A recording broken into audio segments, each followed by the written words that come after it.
Hello दोस्तों, मेरा नाम कालू है। मैं बिहार के एक छोटे से गांव का रहने वाला हूं। वैसे मैं बहुत ही गरीब फैमिली से बिलोंग करता हूं, लेकिन मैं पढ़ने लिखने में थोड़ा अच्छा होने के कारण मैंने 12th तक पढ़ाई की है। और पढ़ाई करने के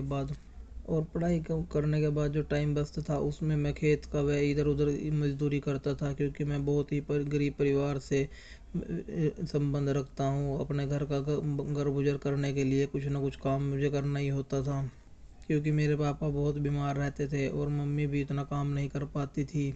वह भी बस सारा दिन घर में ही लगी रहती थी। वह मेरी दो बड़ी बहनें भी थी जिनकी शादी भी करनी थी, और इसी मजबूरी के चलते मुझे पढ़ाई छोड़नी पड़ी। वे काम पर ही ज़्यादा ध्यान देना पड़ा, क्योंकि घर को पैसे की बहुत ज़रूरत थी और मुझे काम की। जहाँ जवानी के दिनों में मेरे साथ के लड़के खेल कूद करते थे, वहीं मैं काम करता था।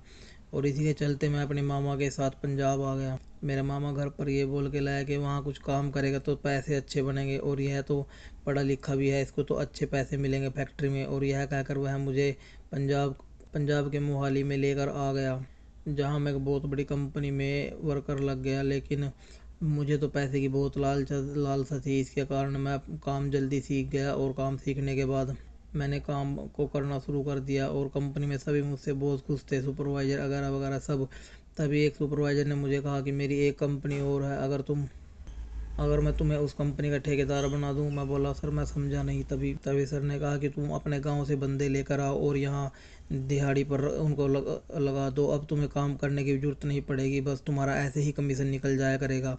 और सर ने मुझे सारा समझा दिया। तभी मुझे गए हुए 6 महीने ही हुए थे, और मैं गांव में वापस आ गया। और गांव में मैंने कुछ लड़कों से बात की। वे 20 लड़के मैं गांव से लेकर आ गया। अब मैं कंपनी में ठेकेदार बन चुका था, और उन 20 लड़कों ने भी अच्छे लगन से काम किया। अब मेरे घर की स्थिति भी सही सही होती जा रही थी, और अब मैं फैक्ट्री में काम करता था। वह वहीं पर रहना खाना मुझे अब पंजाबी की तरह ही रहना शुरू कर दिया था। मैंने अच्छे से बाल कटवा कर और ये सब। अब मैंने एक छोटी सी बाइक भी ले ली थी, जिस पर मैं आता जाता था। अब मैंने अपना काम बहुत बढ़ा लिया था, और 3 कंपनियों में भी मेरे बंदे काम करते थे। मेरे ठेकेदारी का नाम बहुत चलने लगा था। कंस्ट्रक्शन में भी मैंने बहुत बंदे रखे हुए थे, और अब मुझे लोग कालू से कालू ठेकेदार कहने लग गए थे।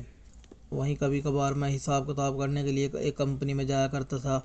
उस कंपनी की जो अकाउंट में लड़की थी वो बहुत ही खूबसूरत थी, जो अक्सर कंप्यूटर पर काम करती थी। लेकिन करैक्टर और खूबसूरती होने के कारण कई बार तो मेरा दिल उस पर फिसला, पर मैंने सोचा नहीं, ये साहब बंदे हैं, कुछ भी हो सकता है। इसलिए मैं अपने दिल की बात दिल में ही दबा कर रखता था, और एक दो बार बस घर पर आकर हिला लेता था। फिर एक दिन मैं हिसाब किताब ले और सभी पैसे लेकर अपने बंदों में सैलरी बांट कर कंपनी से निकल आई था। उस दिन मैं बहुत लेट हो चुका था, रात के 7:30-8 बज चुके थे। अक्सर तो मैं जल्दी चला आता था। तभी मैं कंपनी से बाहर निकला, और मैंने देखा कंप्यूटर वाली मैडम, वही जो अक्सर हिसाब किताब करती थी, वो सड़क पर खड़ी हुई ऑटो रोक रही है। उस मैडम का नाम संजना था। तभी मैंने मैडम के पास ब्रेक मारे, और मैंने कहा, मैडम आपको कोई ऑटो नहीं मिल रहा तो मैं हेल्प कर दूँ? अरे नहीं नहीं, ये तो मेरा हर रोज़ का। फिर मैंने पूछा कि मैडम आज आप लेट क्यों कैसे हो गए? बोले, अरे वही हिसाब किताब बहुत करना था, काफ़ी ठेकेदारों का हिसाब निपटाना था, बस इसलिए लेट हो गए। कुछ मुझे कल छुट्टी भी करनी है, दोस्त की शादी है ना, इसलिए। तभी मैंने कहा, अरे मैडम कोई ना, हम छोड़ देते हैं आपको, मौसम भी ख़राब हो रहा है। तभी बारिश स्टार्ट हो जाती है, और मैं बोलता हूँ, अरे मैडम बैठिए, मैं आपको छोड़ देता हूँ कि लेट हो रहे हो, बारिश में कोई कुछ मिलेगा भी नहीं। तभी मैडम ने कहा, चलो ठीक है, और वह मेरे पीछे बैठ गई। अब मैं बाइक चला रहा था, और जब भी कोई छोटा मोटा खड्डा या कोई होता तब मैं दबा के ब्रेक मारता, और मैडम के बड़े बड़े गुब्बारे मुझ में भिड़ते। उसका सोलूना चेहरा मेरे आंखों के आगे हमेशा घूम रहा था। और तभी मैंने मैडम को घर पर छोड़ दिया। उस दिन तो कुछ हुआ नहीं, और अब मैडम अक्सर मेरे साथ आने जाने लग गई थी। अक्सर आने जाने क्या लग गई थी, मैं ही मैडम के जब छुट्टी के टाइम पर पहुंच जाता था बाइक लेकर। फिर मैंने एक दिन मैडम को पूछा कि मैडम चलो कहीं कॉफ़ी पीने चलते हैं रेस्टोरेंट पे।